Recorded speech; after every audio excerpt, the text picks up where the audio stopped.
नमस्कार, स्वागत है आप लोगों का।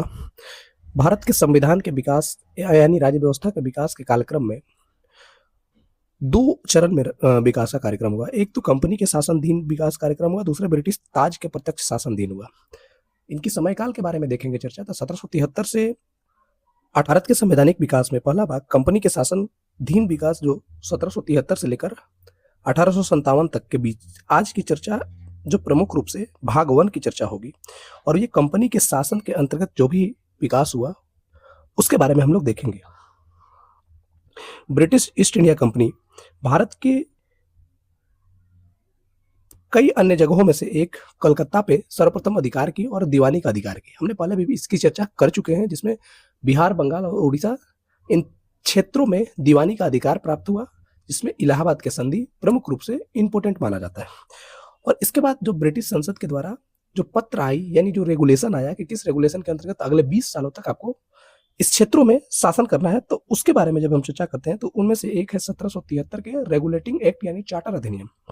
इसमें ब्रिटेन की सरकार यानी संसद ने पहली बार कंपनी को नियंत्रित करने का प्रयास करती है और नियमित करने का, रेगुलेट करने का प्रयास करती है। प्रयास नहीं, रेगुलेट करने का एक नियम बनाती है, जिसमें प्रमुख रूप से पहली बार कंपनी को राजनीतिक और प्रशासनिक कार्यों की मान्यता देती है, यानी पॉलिटिकल और जो वाणिज्यिक कार्य है, व्यापारिक कार्य है, उसकी मान्यता देती है। और इसके माध्यम से कंपनी का यानी ब्रिटेन का भारत पर केंद्रीय सत्ता का एक आधारशिला रखा गया, सेंट्रलाइज व्यवस्था रखा गया। उस सेंट्रलाइज व्यवस्था का एक प्रमुख भाग बंगाल के गवर्नर जनरल थे। बंगाल के गवर्नर जनरल, पहले इसको गवर्नर बोला जाता था लेकिन अब इन्हें गवर्नर जनरल बोला जाने लगा। इसका प्रमुख रूप से पहले गवर्नर जनरल वारेन हास्टिंग का नाम आता है। इसके बाद जो इंपॉर्टेंट प्रक्रिया रहा उनमें से एक है कोर्ट ऑफ डायरेक्टर्स, जो पहले भी हम लोग पढ़ चुके हैं।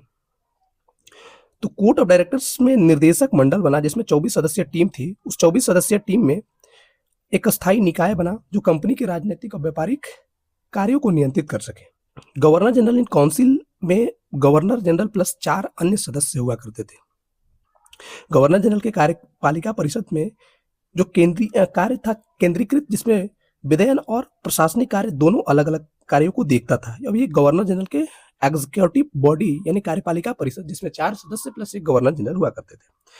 उस समय की सबसे बड़ी इंपॉर्टेंट प्रमुख रूप से जो न्यायिक क्षेत्र में विकास था, उस सर्वोच्च न्यायालय की स्थापना जो 1774 में कोलकाता में हुआ था और ये फोर्ट विलियम कोलकाता में हुआ। इनमें 4 न्यायाधीश सदस्य थे, एक मुख्य न्यायाधीश जिनका नाम एलिजा इम्फे है। और ये न्याय का अधिकार यानी न्यायाधिकार का अधिकार, जो जज होंगे वो केवल अंग्रेज होंगे। कुछ जो 1600 ईस्वी से लेकर के आज तक जो British company east India company जो यहाँ पे व्यापार किया करती थी, व्यापार के कारण जो लंबे समय से जो कर्मचारियां यहाँ कार्य करते थे उनमें अपना भी महत्वाकांक्षा हो गया था, खुद का व्यापार करते थे और उपहार लेते थे, घूस लेते थे, कंपनी पे ज्यादा ध्यान नहीं होता था। तो इसको नियंत्रित करने के लिए उनके निजी व्यापार पर रोक लगा दिया गया और निजी व्यापार पर रोक के साथ निषेध लगा दिया गया और कंपनी के कर्मचारियों के द्वारा घूस और उपहार लेना बंद कर दिया गया। आगे चलकर जो निर्देशक मंडल हुआ करता था उसके सदस्यों की संख्या 24 और इसके कार्यकाल 4 वर्ष और प्रति वर्ष 1/4 सदस्य रिटायर हो जाते थे और पुनः निर्वाचित होते थे। कार्य ब्रिटिश सरकार की इनका कार्य क्या था, जो निर्देशक मंडल थे इनके कार्य के बारे में जो आप चर्चा कीजिएगा तो इनका कार्य कंपनी के द्वारा, कंपनी के माध्यम से यहाँ के नागरिक, राजस्व और सैन्य मामले में इसकी सूचना किसको देना था? ब्रिटिश संसद को देना था। गवर्नर जनरल ऑफ बंगाल, जिसके बारे में हम लोग चर्चा करते थे पहले से, कि गवर्नर बोला जाता था बंगाल प्रेसिडेंसी को। अलग अलग प्रेसिडेंसी को गवर्नर हुआ करते थे, लेकिन जब इसकी पावर यानी शक्तियों को बढ़ाया गया तो शक्तियों में बंगाल के गवर्नर जनरल के अधीन जो बॉम्बे प्रेसिडेंसी और मद्रास प्रेसिडेंसी, जो विदेश नीति और अधीक्षण, जो निरीक्षण करने या अधिकार से अधीक्षण करने का पावर जो था वो किसमें आ गया था? तो वो बंगाल के गवर्नर जनरल के अधीन आ गया था। इसके बाद 1773 के रेगुलेशन को जो कमियां रह चुकी थी वो आगे चल के 1781 में कुछ सुधार करने का प्रयास किया गया। उनमें से सर्वोच्च न्यायालय का क्षेत्राधिकार था और इस क्षेत्राधिकार में सबसे इंपॉर्टेंट तथ्यात्मक बात क्या है कि कोलकाता के सभी निवासियों पर क्षेत्राधिकार में शामिल होंगे। किसमें? सुप्रीम कोर्ट के क्षेत्राधिकार में। दूसरा, ये अधिकारी जो ईस्ट इंडिया कंपनी के अधिकारी होंगे उन पे ये लागू नहीं होता था, ये सिर्फ और सिर्फ वहां के लोकल निवासियों के ऊपर होते थे। प्रांतीय न्यायालय में उनके विरुद्ध जो अपील की मामला था वो गवर्नर जनरल इन काउंसिल में अपील किया जा सकता था। तो एक जरूर याद रख लीजिएगा, अपील कहाँ, गवर्नर जनरल इन काउंसिल में अपील किया जा सकता था। इसके बाद पिट्स इंडिया एक्ट 1784 में यानी 1773 के रेगुलेशन को और नियमित करने के लिए और प्रभावी बनाने के लिए एक्ट आया। जो बीच बीच में जो चीज आए वो एक्ट के रूप में आए, वो इंडियन एक्ट के रूप में आए। उस समय के तत्कालीन प्रधानमंत्री विलियम पिट के नाम पर पिट्स इंडिया एक्ट आया। पहली बार कंपनी को शासन करने का क्षेत्र और ब्रिटेन सरकार के अधीन मान्यता भी मिली और सरकार की नियंत्रण बढ़ी। एक्चुअली सरकार को कंपनी पे नियंत्रण को बढ़ावा देना था। और ये कैसे बढ़ावा दी, तो इसकी बढ़ावा देने का जो प्रक्रिया हो विभाजित करके प्रक्रिया की। इनमें से राजनीतिक और वाणिज्यिक कार्यों को विभाजित कर दिया गया। अब जो पॉलिटिकल कार्य होंगे वो बोर्ड ऑफ कंट्रोल यानी बीओसी देखेगा, और जो वाणिज्यिक कार्य जो पहले से बोर्ड ऑफ डायरेक्टर्स देखते थे यानी बीओडी, वो बोर्ड ऑफ डायरेक्टर्स सिर्फ और सिर्फ अब सेपरेट यानी अलग से वाणिज्यिक कार्यों को देखेंगे। तो यहाँ पे एक डुअल गवर्नमेंट यानी द्विशासन लाने की पहली बार प्रयास किया गया।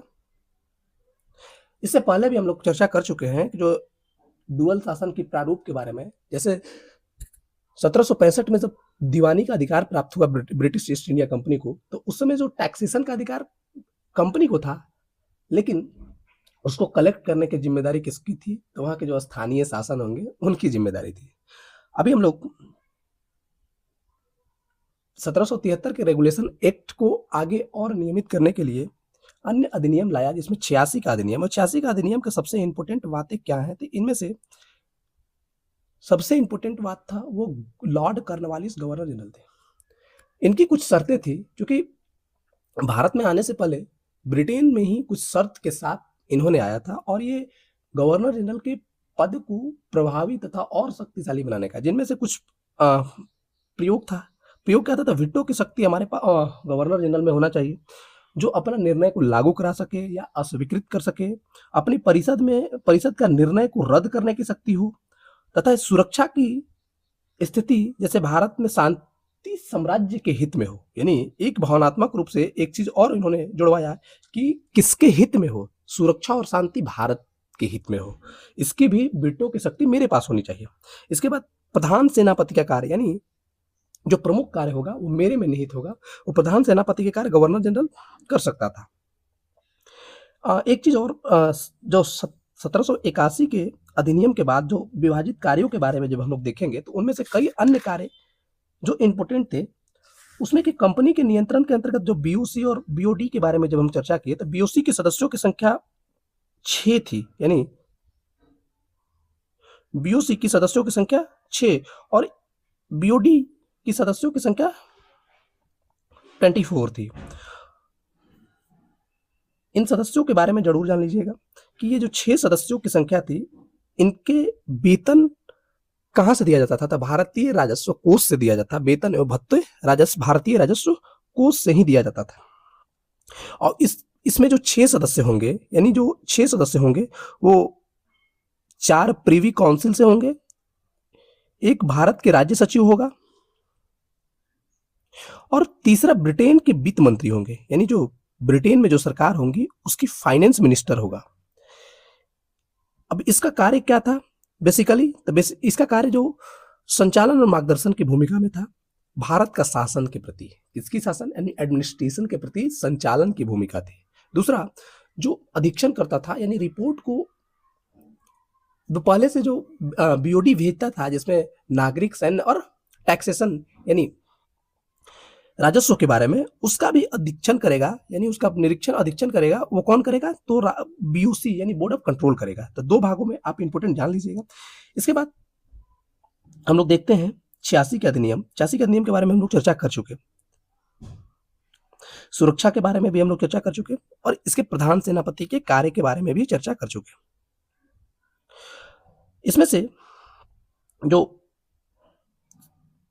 इंपोर्टेंट था वो हर 20 सालों के बाद ब्रिटिश ईस्ट इंडिया कंपनी के व्यापार एवं नियंत्रण के लिए संसद के द्वारा पारित चार्टर अधिनियम आया करता था। तो 73 में आया था, 73 के बाद 20 साल बाद यानी 93 में, 93 के बाद 13 में, 1813 में, 1833 में, 53 में, लेकिन इसके बाद 1857 की क्रांति के बाद ब्रिटेन की डायरेक्ट सत्ता भारत में यानी ब्रिटिश ताज के हाथों चली गई, और इसके बाद जो भारत में शासन किया गया, रूल रेगुलेशन लागू किया, वो ब्रिटिश ताज के डायरेक्ट यानी प्रत्यक्ष नियंत्रण में किया गया। तो 93 का चार्टर था, जो कि लॉर्ड कॉर्नवालिस मजबूत गवर्नर जनरल था, बंगाल का गवर्नर जनरल था, जिसके अधीन बॉम्बे और मद्रास प्रेसिडेंसी भी आते थे। इनमें से अपने परिषद में उपाध्यक्ष की नियुक्ति करने की शक्ति थी।